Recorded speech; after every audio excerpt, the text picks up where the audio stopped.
Alberta's driver's guide. መጀመርታ ኩላ ኣታ ኣብ ኣልበርታስ ድራይቨርስ ጋይድ ዘላ ብስተኻልና በብሓደ ክንበፅሐና እቲ ኣገዳሲ ዝበልኮ ነጥብታት ክንተነኸፎ ኢና ማለት እዩ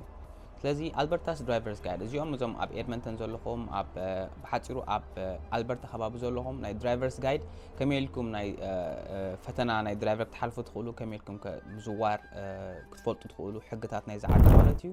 ብሓፂሩ ናይ ኣልበርታ እንተዳ ፈይጥኩም እቲ ናይ ካልእ ፕሮቪንሳት ዘሎ ተመሳሳሊ እዩ እዚ ጋይድ እዚ ሓንቲ ድሕር ፈሊጥካዮ ዳርጋ ተመሳሳሊ ትሕግታት ብዙሕ ኣይፈላለኒ ኣብ ካናዳ ማለት እዩ ስለዚ እዚኣታ ጋይድያ ብትግርኛ ብዓቕመይ ክገልጻ ክፍትነ ሰናይ ምክታል መጀመርታ ሌላ ይዝብል ሌላ ብዛዕባ ድራይቨር ኮንካ መኪና ክዝውር ከለኻ እዚ ከዓ ከም ሓደ ድራይቨር ክትፈልጦ ዘለካ ማለት እዩ ብመጀመርታ ክዝውር ከለኻ ሪስፖንሲቢሊቲ ከም ዘለካ መኪና ክትሕዝ ከለኻ ንስኻ ድራይቨር ላይሰንስ ክልወካ ከም ዘለዎ ናይ ስራሕ ዕድላት ትረክብ ከም ትኽእል ብሓፂሩ እቲ ናይ ምዝዋርሲ እንታይ ዓይነት ዕድላት ክፈጥረልካ ከም ትኽእል ዝሕብር ማለት እዩ ጽቡቕ ዓይነት ኣቲቱድ ክልወካ ኣለዎ ከም ዘዋሪ መኪና ማለት እዩ ብድሕሪኡ ከዓ ኣዌርነስ ዝበሃል ኣሎ እዚ ከዓ ክዝውር ከለኻ ኩሉ ግዜ ኣብ ከባቢኻ ዘሎ ናይ ሓደጋ ነገራት ኩሉ ግዜ ተጠንቂቕካ ክትከይድ ከም ዘለካ ሳልሳይ ኣፍልጦ ኖሌጅ ክልወካ እዛ መጽሓፍ እዚኣ ኣፍልጦ ንክልወኩም ብዛዕባ ሕግታትን ናይ ኣብ ጽርግያ ከም መራሒ መኪና ኮንካ ክዝውር ከለኻ ሕግታት መንገዲ ክትፈልጦ ከም ዘለካ እዚ ዓይነት ስኪል ከም ኣውቲስታ ከዓ ዝተፈላለዩ ስራሕ ዕድላት ከም ጻልካ ከም ዝኽእል ኣብ ዝተፈላለዩ ናይ ትራንስፖርቴሽን ናይ ኢኮኖሚ ናይ ስራሓት ክፈጥረልካ ከም ትኽእል እያ ትሕብር ማለት እዩ استفالي عند حاجات وطينا الله بزعم مصحف زي اماتي درايفرز جايد كوميرشال درايفرز جايد رايدرز جايد زباله ثلاثه مصحفت اللي نايلو معلت كن البرتاس درايفرز جايدنا احنا كنت نكيف مالتيو كيزي بدحريو كونتنت الله كونتنت مالت نايزا مصحف زي اسي بزعبان تايا تجلص مالتيو مجمرتا ناي لايسنسين انفورميشن كميل كا لايسنس توص نلو معلتي ابزيا ايبيسود زي ادغربنغا licensing information لهن جمرنا licensing information time خانم ده هار graduated driver's license graduated مالت اتناي license تمرتي وديكا knowledge test غيركا نافلطو test فتنا غيركا بدحر فتنا road test توت حدا knowledge test አለው نافلطو test ማለት እስኻስ ተረዲካ የለን ካላይ بدحر ይድመጽካ graduated driver's license እዚ ኻታይ እትስኻ መራሕ መኪና ንኽትከውን already حالف كالها مالتي road test مس جبركا مالتي زين كنت مس حالفكا knowledge test road test مس حالفكا اوتيستا بو اوتيستا هون كالها مالتي قصيلنا نريا knowledge test بليا اذا وزر 10 حدا مالتي اذا خان يفلطو test مالتي وزر 10 تغلت vision requirement اذا انت مالتي ابا عينخا ان راخاس انت يني عينخا دليكا requirement اذا بحال كله ገለገለ ሰብ ኦካላዚ ይልዮ ሰባሉ ሾርት ሳይትድ ሎንግ ሳይትድ ዝበሃል ዝተፈላለዩ ኣሎ ስለዚ ኣብ ዓይንና ክንሪኦ ከለና ናይ ዓይንና ሌቨልስ ኣብ ምንታይ ደረጃ ኣሎ ኦካላዚ ይልዮ ሰባሉ ኦካላዚ ይልዮ ኮም ይዝብል 12 ክላስ 5 ሮድ ቴስት ናይ ክላስ 5 ሮድ ቴስት ከመይ ምዃኑ 13 vehicles types of vehicles for license class እጂ license class ዝበሃል ኣሎ ኣብ ኣልበርታ ማለት እዩ ዝኻ እንታይ እዩ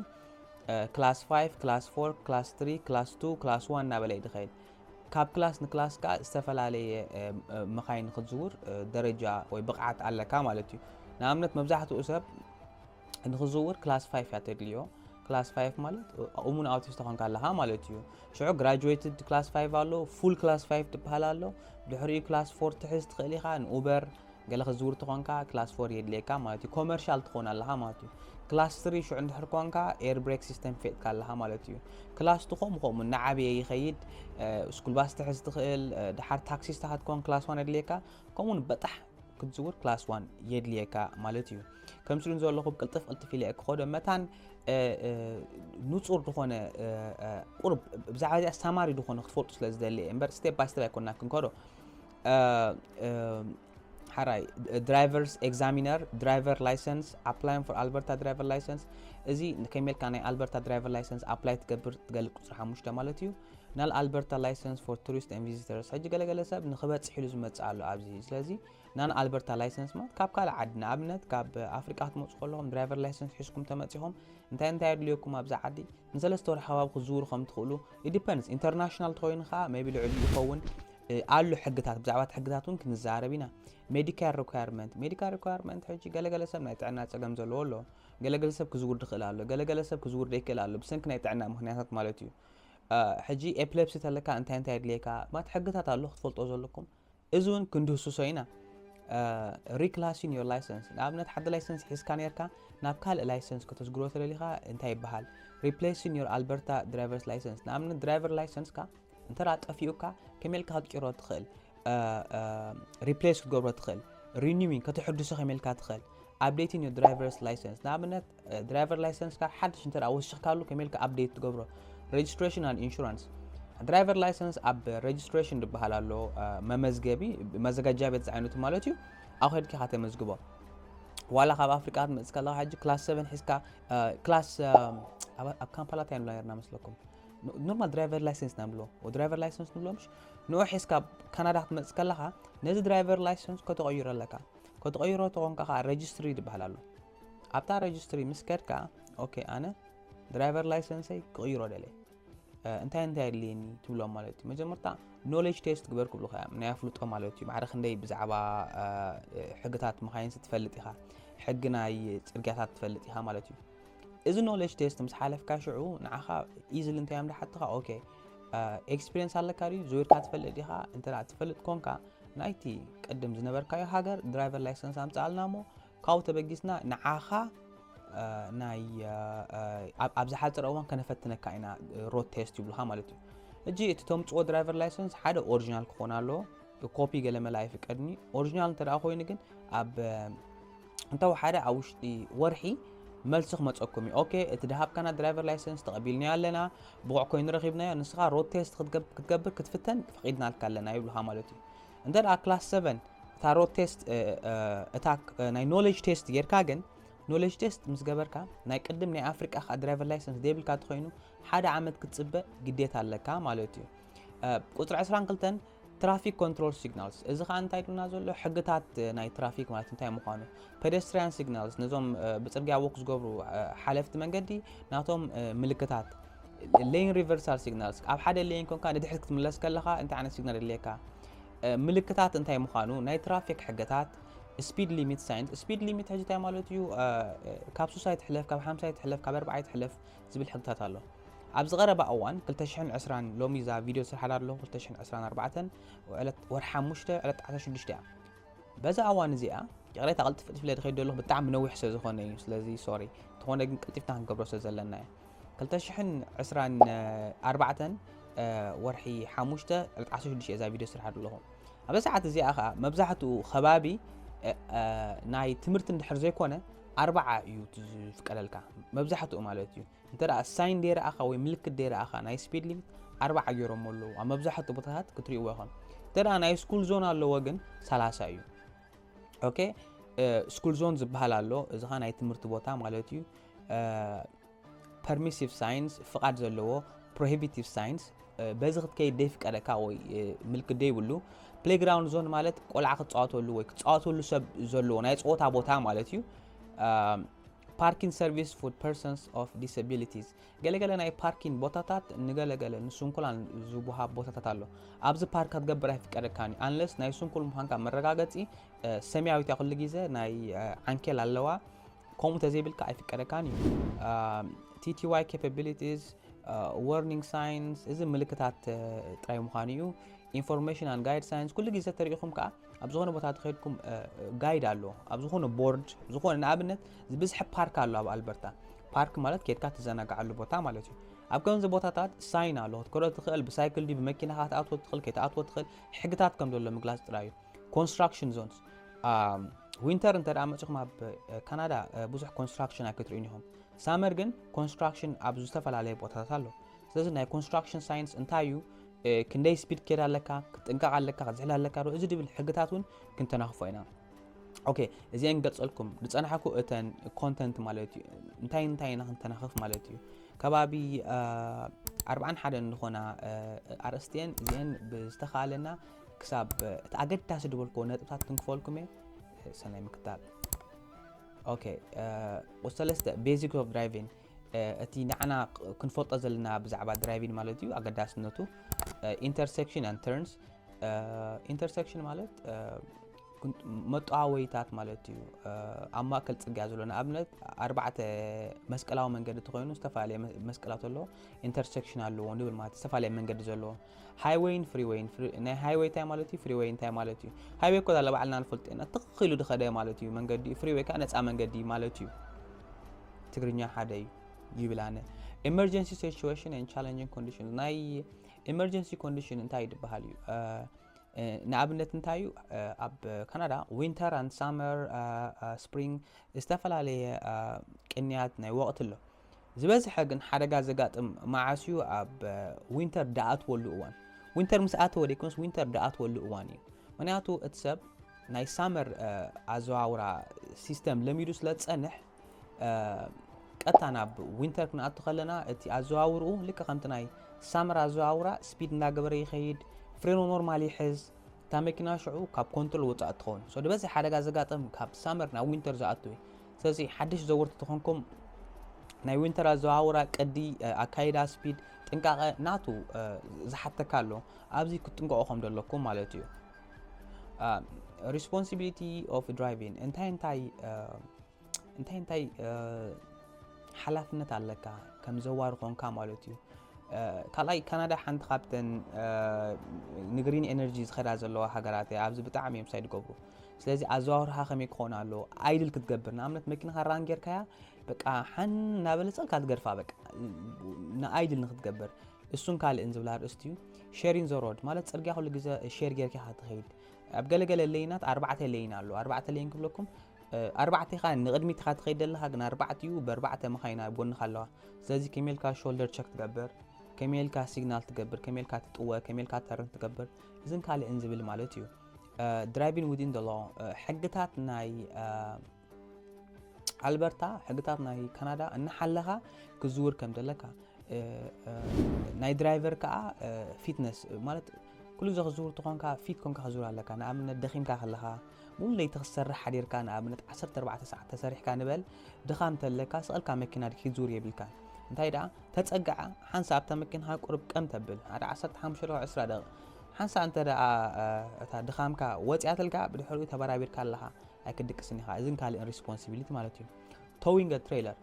ኮንስትራክሽን ክሰርሑ ዘለኩም መደባት ወይ ናትኩም ካምፕ ሓደሽ ዝናዘረብ ዘለና ሕጂ ግን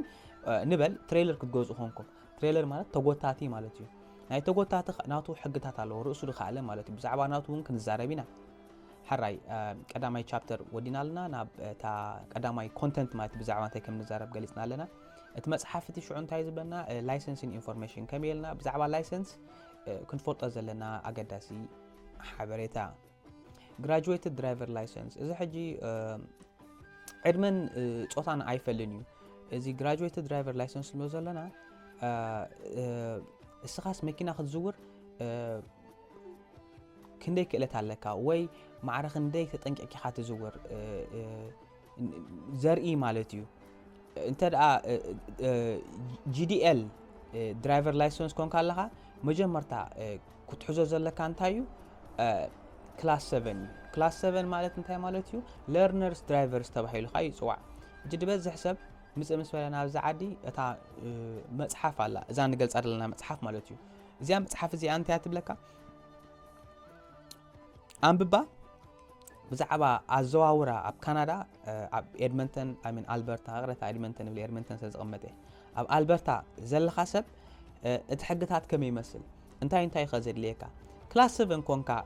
كلاس 7 كبار حاجة ليرنر مالتي كلاس 7 نبلو مالتي درجة مالتي كلاس 6 تخوينو ناي سايكل موتوس لو زخوني يوم كلاس 7 يلو ما بايزوين خطفلتو سلازي كلاس 7 كونكا انتي حلاف مثل لك مالتي حدا كاب عدع ودي ويقال 14 عامات نلعله تكون عليك تحتيو كلاس 7 كتحزاي تخلين هاوي ليرنر كتكون عايفك لكامي تزود 14 عامات ويقال 14 عامات كون كدن تاناي ليرنر تمهاراي كلاس كتحزيات تخلي خي مالتي كالاي فيجن سكرينينج زبحالو فيجن سكرينينج تاع مالتي ناي عينخا معرخ ندي ناي مرأيكا درجه الله كترئي على كوي كتفلت على كا بدحريو knowledge test كتحز على كا knowledge test مالت كيركا أنا كفتن دالي تبلون مالتيو knowledge test إذا مصحف زي أخذن ببوام هانكم مالتيو إذا مصحف زي أنا knowledge test تم ببوامش مثلا بابكم ما أفلتهم كدربيو and then أفلتهم بزعبة درايفر مسفلتكم شعو ناب انت حدش تخونكم أبغونكم حدا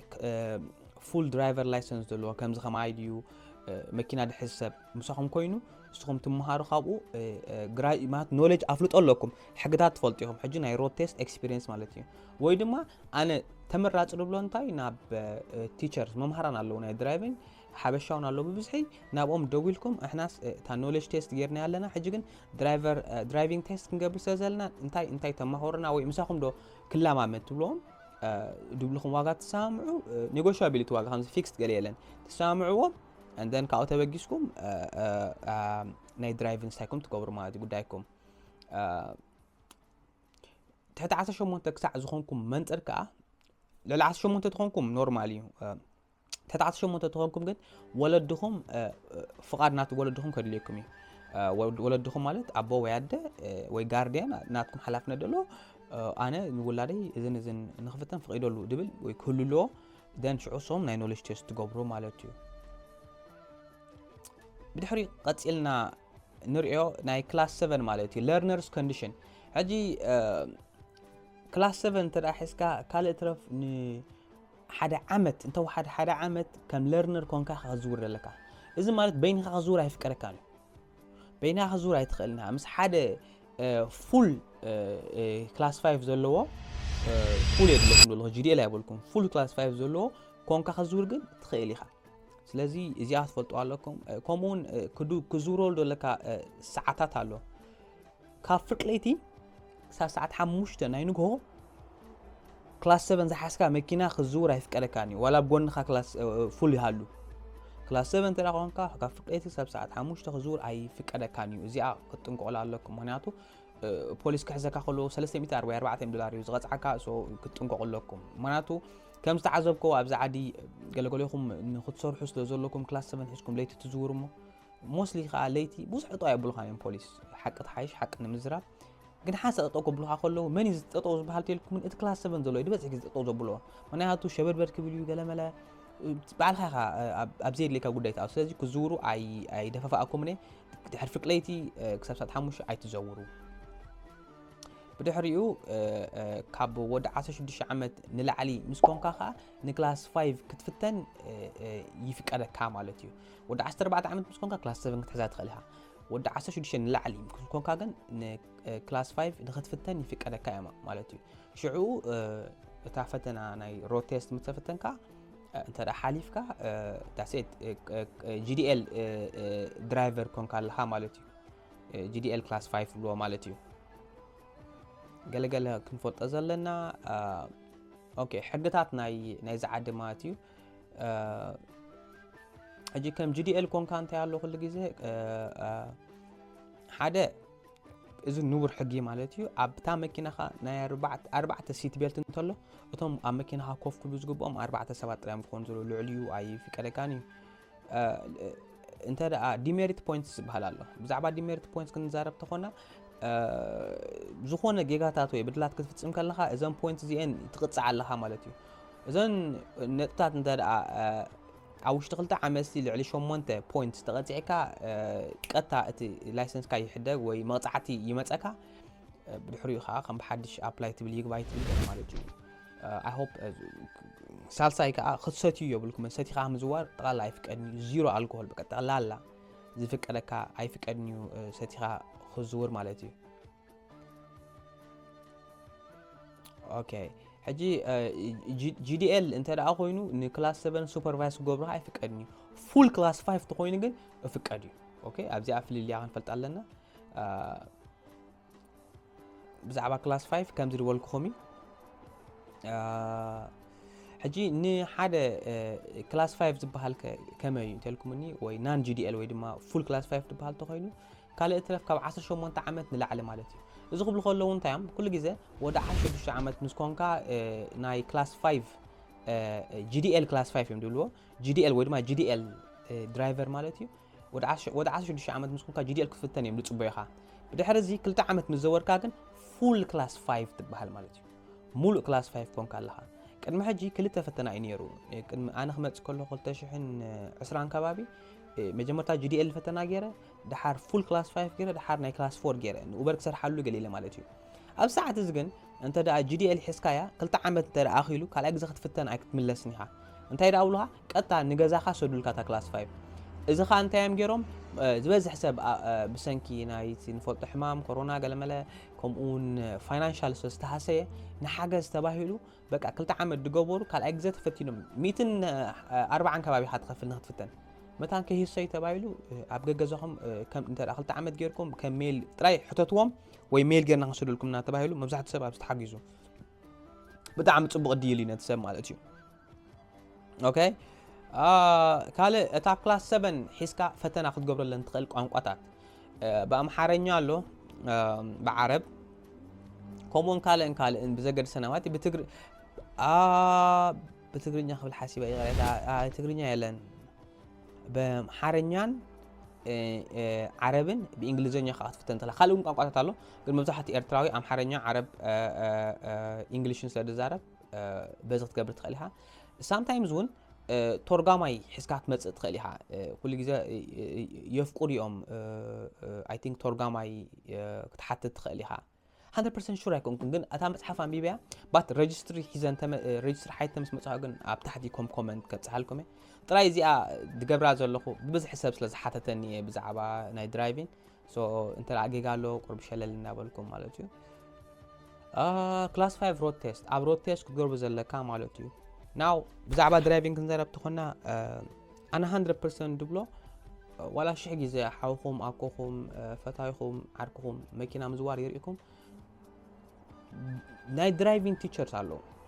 100% ناي درايفنج تيتشر قرب كريكا ولا نخلت ساعات كفيلكم رايو انا درايفر مهمر يكون كنا عقرب بحليكم كن نعاكم كل جزء ممهري بمويو دموت أصاب 100% نعهم حجازيو forever and ever كأت مستيراتن تكتيكاتن دهونه دلو كنقولكم مثلذي أنا فتنا عم جباركم نخد حتو يتصوع مالتيو قت إلى كن فلت أزلنا ما تحلف لفنا والكي أنا أقولكم بزعبات حقتها هتكلا أب كال 80 part زي أنت باهلاتكم أب كال 80 part خقولت إيه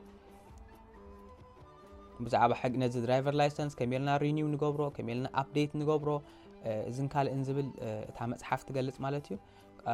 بزعبا ناي ترافيك حقتات كنزاربينا بزعبا قيح تطوبل مخانو بጫ تطنقق مخانو قطليا حلف منغدين عخايو مالت مخانو ስለዚህ ቀይሕ ኮምፕሊትሊ ተጠውበል ማለት እዩ ተረጋጋ ዝሕልካ ኸድገለ ይኮነ ተጠውበል ዶውበል that's it stop completely ማለት እዩ ገለገለኹም ንቀይሕ ሰኸምዚ ተዋዘዩ ወሎ ምስ ቀይሕ ጾታ ያለን ቀይሕ ምን stop done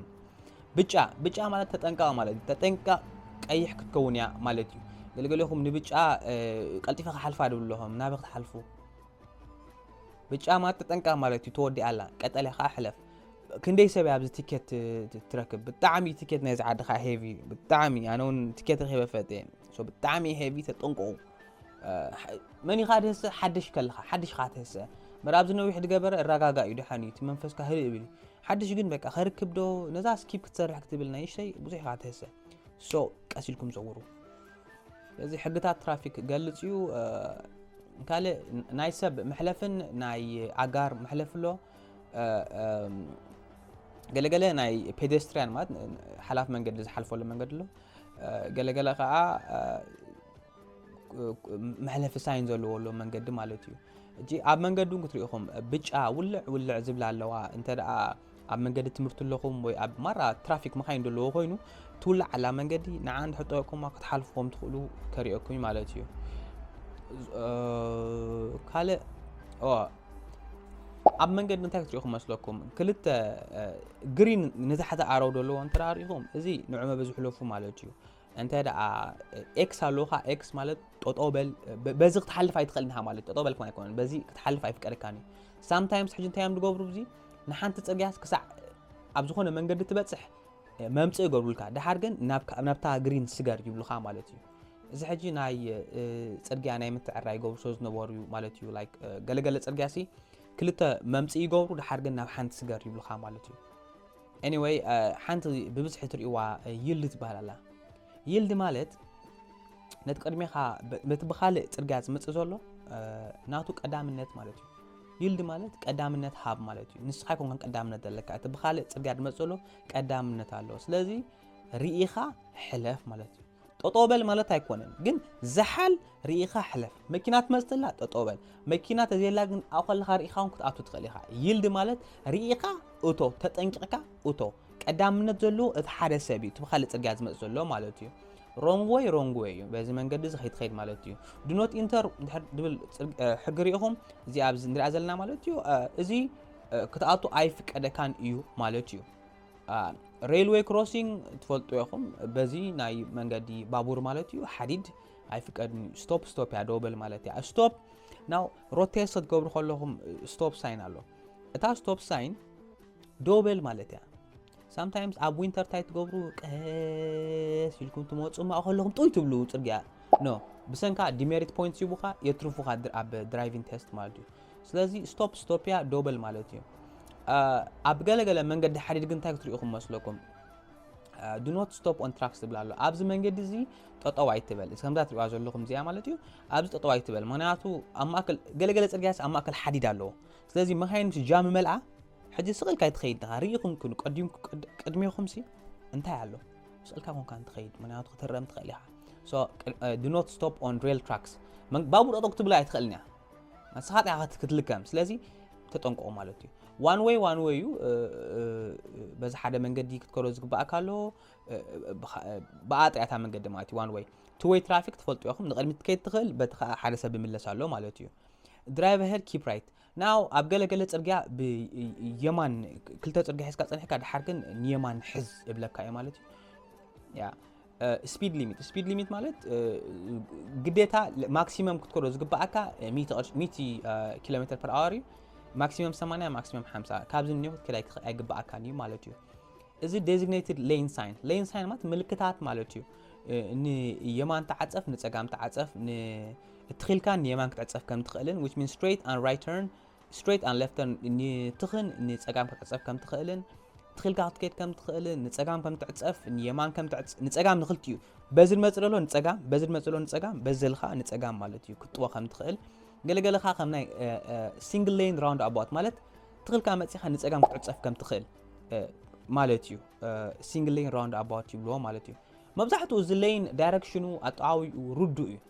መብዛሕትኡ ኤርትራውኻ ሩዱእ እዩ ንገለገለ ግን መብራህቲ ክኾኖ ብኸመይ ይጅምር ንትብሉ ሰባት እያ እዚኣ I hope ንገለ ሓገዝ ክኾነኩም dual right turn ማለት حجي مبزحتو كم زولكم اب البرتا دلو صرغياتات دابل ወይ ሰለስተ ሌን ኣብ ሓደ ኢኻ ትኸይድ ስለዚ መብዛሕትኡ ኻ ክልተ መጥኦ ይልዎ ክልተ መኻይንስ ብሓንሳ ክትወያ ከም ድኸላ ኣብ ከም ዝጥኦ ከለኩም ሌንኩም ሓሉ በቻኹም ሌንኩም መስመርካ ምሕላው ድመስሉ የለን ዱል ራይት ተርን ማለት ክልተ መንገዲ ንየማን ድጥወያ ዱል ሌፍት ተርን ካ ክልተ መንገዲ ንጸጋም ዝዕጸፋ ማለት እዩ ፐርሚሲቭ ሳይን ዝብል ዘሎ ፍቁድ ክትከሮስ ፍቁድ ሆነ ንጸጋም ክትዕጸፍ ፍቁድ ምዃኑ turn right only green ተለዎ ናብቲ ክትዕጸፈሉ ዝግባእካ ፍቁድ ምዃኑ ማለት እዩ ኣብ ትሪኦ ኣለኹም ንጸጋም ድሕሪኣኒ የማን ድሕሪትኽ ማለት እዩ እዚ prohibitive signs ካ ክልኩል ማለት እዩ ንጸጋም ክልኩል ንየማን ልክዕ ከምቲ ምልክታት ትሪኦ ዘለኹም ክልኩል ማለት እዩ ዩተርን እውን ክልኩል ምዃኑ ኣብዚ ትሪኦ ኣለኹም ስለዚ ምልክታት ኣሎ ብዛዕባ do not pass bicycles ብዛዕባ ባይስክል ንእሽተይ ክዛረብ ሳመር ክኸውን ከሎ መብዛሕትኦም ጻዕዱ ሳይክል ሒዞም ድኮ ወላ ሓበሻ ኣሚን ኩሉ ሓበሻ ይብልኒ ግን ሳይክል ሒዝካ ሙጻእ ልምድ ኣለዎም ብጣዕሚ እዮም ሳይክል ዝፈትዉ ስለዚ ኣብ ግዜ ሳመር ኣዘዋውረኹም ብጣዕሚ ትጥንቀቐለኩም ብፍላይ ዞም ሳይክል ዝሓልፉ ክትጥንቀቐሎም ኣለኩም ክትሕልዎም ኣለኩም ንሶም ንሴፍቲ ንሓደጋ ኣብ ቀረባ ምክንያቱ መከላኸሊ የብሎምን ገለመለ ኣብ ትሽጢ መኪና ሳግና ውሽጢ መኪና ስለዘለኻ ክትሃርሞም ከለኻ እሶም ክሞቱ ዓብ ክእለት ኣለዎም ንስኻ ግን ክትድሕን ትኽእል ኢኻ ብሰንኪ መኪና ስለዘለኻ ማለት እዩ ኦኬ እዚ ብትሕቲ ትሪኦ ዘለኹም dangerous goods ማለት ሓደገኛ ንብረት ፍቁድ ምዃኑ ንኣብነት እዚ ጋስታን ገለመለ ጭዕኖም ዝሓልፉ ብኡ ፍቁድ ከም ምዃኑ ምናል እዚ ሕጂ ኮመርሻል ተኣቱ ከለኹም ክትፈልጥዎ ኢኹም ትራክስ ከም ድፍቀደን motorized vehicle motor ዘለዎን ኣብነት motor bikes ገለ መለ ፍቁድ ምዃኑ ሳይክል ፍቁድ ምዃኑ ትቦታ ብሓጭስ ኣያናይ ፍቁድ ኮይኑ ግሪን ኣለዎ ደይ ፍቁድ ኮይኑ ከዓ ጸሊም ኣሚን ሬድ ቀይሕ ኣለዎ ማለት እዩ ኦኬ ስኩል ዞን ናይ ትምህርቲ ቦታታት ናይ ትምህርቲ ቦታታት ኮይኑ ሰዓታት ኣለዎ ካብ ሰዓት 8 ክሳብ 9 ፈርዓን ካብ 11 ፈርዓን ክሳብ 1 ፈርዓን ካብ 3 ክሳብ 4 ፈርዓን እዚ ናይ ስኩል ዞን እዩ ኣብዚ ሰዓት ዝኻ ካብ 30 ንኒዮ ክትሓልፍ ከም ዘይብልካ sometimes ኣብዚ ቦታታት እዞም ትራፊክ ኦፊሰር ትጾንሕዮም ስለዚ ክትንገቑም ደለኩም ኦኬ 30 ክትቆርለኩም ምክንያቱ ዝኾነ ተማሃራይ ቆልዓ ሃንደበት ኬር ኣይድወጽእ ኣይሓስቦን እዩ ማለት ናሽቲዮም so you have to be mindful ጥንቅልካ ትከል ኣለካ ቀጽልና ንሪኦ ናይ playground zones ዝብል እዚ ኸ እንታይ ቆልዑ ዝጻወቱሉ ማለት እዩ ኩዕሾ ምሽ ባስኬትቦል ምጽዋት ፈቱ እዮም ታ ባስኬት እንድሕር ወጻቶም እቲ ቆልዓ እንታ ባስኬት ይድር እምበር ንዓኻ ይርእን እዩ ስለዚ ኣብ ከምዚ ዓይነት ቦታት ክትንገቑም ደለኩም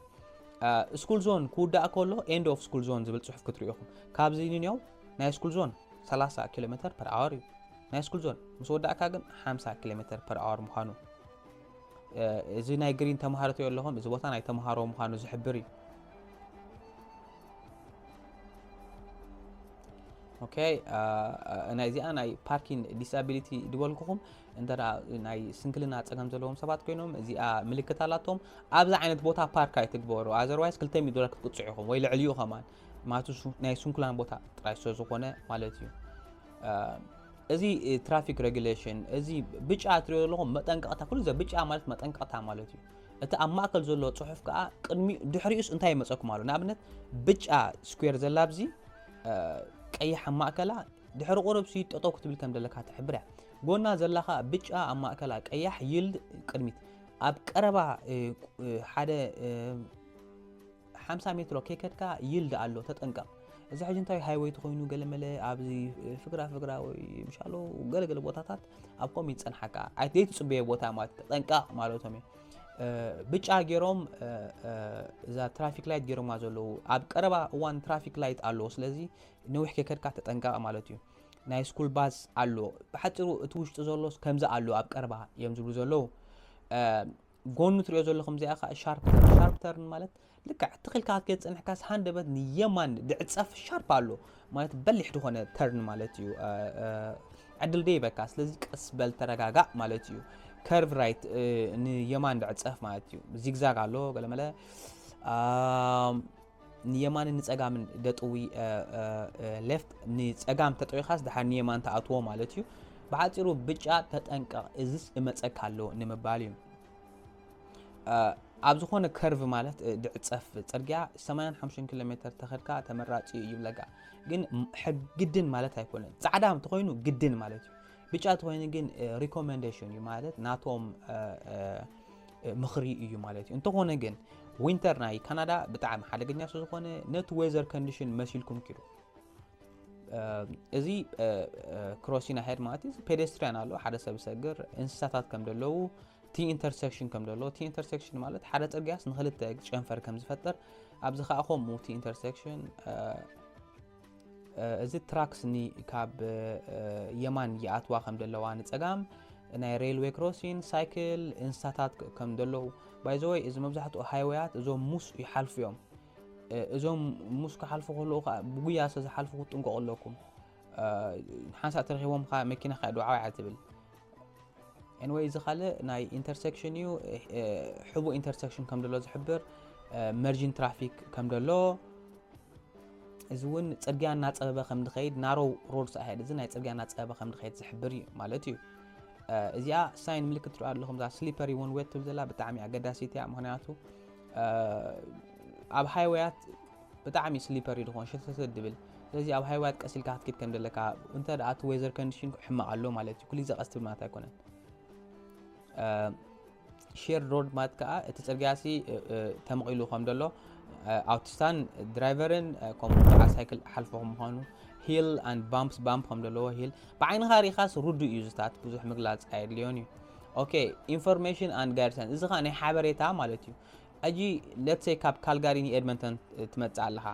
እዛ ግሪን ዘለዋ ኤች እንተ ታሪኻ ሆስፒታል ጥቓኻ ኣሎ ግሪን ዘለዋ ኣውሮፕሌን ተሪኻ ኤርፖርት ኣሎ እንዳ ነዳዲ ፓርኪን ኣብ ዝቐረባ ከም ደሎ ازخا البرتا 77 ሃይዌይ አልበርታ በዚ ምዃኑ ናይቲ ሃይዌይ ስሽም ይገልጽልካ ማለት እዩ ከምዚ ትራፊክ ካናዳ ሃይዌይ እዚ ሓበሬታ ይብሓጽሩ የሎ ሄድ ሃይዌይ እዚ ድበዝሕ ግዜ ኣብ ኤድመንተን ንሕና የሎ ሄድ ኣለና እዚ ሃይዌይ ዝኻ ንውሽጢ አልበርታ ንውሽጢ ኤድመንተን ውሽጢ ይራኸባ አንቶኒ ሄንዴይ ዝበሃል ካለና በኤድመንተን እሱኻ ብደገ ኤድመንተን ሲዘራ ማለት እዩ ኩላ ማለት እዩ እንዳ ቤት መግቢ ቴሌፎን አኮሞዴሽን ገን በዓል ሆቴል ገለ ከም ደሎ ዝሕብር እዩ RCMP ማለት ናይ ዛዓዲ ፖሊስ ማለት እዮም ናይ ፖሊስ ምልክት ኣሎ እዚ ካልጋሪ ኤድመንተን እዚ ዳይሬክሽን ዝሕብረካ ማለት እዩ ንኤድመንተን በዚዩ ንካልጋሪ በዚዩ ዝብለካ ናይ ኮንስትራክሽን ዞን ስለዚ ድበዝሕ ግዜ እዚ ናይ ኮንስትራክሽን ዞን ኣብ ግዜ ሳመር ክትሪእዎኹም ቀስበል ሰርቬይ ኣብ ዘለዉ ስራሕተኛታት ኣብ ዘለዉ ቀስበሉ sometimes flag ባንዲራ ዝሓዙ ጠጠውበል ናብ ዝኺድ ዝብሉ ክትሪኡ ምዃንኩም ቀስ ክትብሉ ከም ደለኩም ማለት እዩ ኮንስትራክሽን ምስተወደእኻ ኤንድ ኦፍ ኮንስትራክሽን ድብል ክትሪኡኹም ማለት እዩ ዋይድ ሎድ ሕጂ እንታይ ሓንቲ ዓባይ መኪና ዓቢ ጽዕነት ሒዛ ዘላ ዋይድ ሎድ ድብል ኣለዋ እሳኻ እቲ መንገዲ ጽርግያሲ ዳርጋ ሓደ ሙሉ ጽርግያን ካልኣይ ፍርቅን ስለትሕዝ ኣብ ከምዚ ዓይነት መኪና ኦቨርቴክ ትገብሩ ተጠንቀቁ ምክንያቱ ብድሕሪት ብቅድሚኻ ክንደይ ኪሎሜትር መኪና ኣላ ሪኢኻ ሴፍቲ ኮይኑ ጥሓ ትከይድ ኣለካ ፔቭመንት ካ ማርኪንግ ስለዚ ጽርግያታት ምልክት ኣለዎ ሕንጣት እንተራ ደለዎ ደለዎ ኮይኑ እዚ ዳይሬክሽን ይሕብረና ኣሎ ንላዕሊ ድኸይትን ንታሕቲ ዝምለስን ኣብ ንሕዳ ዶት ኣለዎ ካብ ሓደ ሌን ናብቲ እትዊልካ ኦቨርቴክ ክትገብር ትኽእል ኢኻ እንተዳ ሶሊድ ላይን ማለት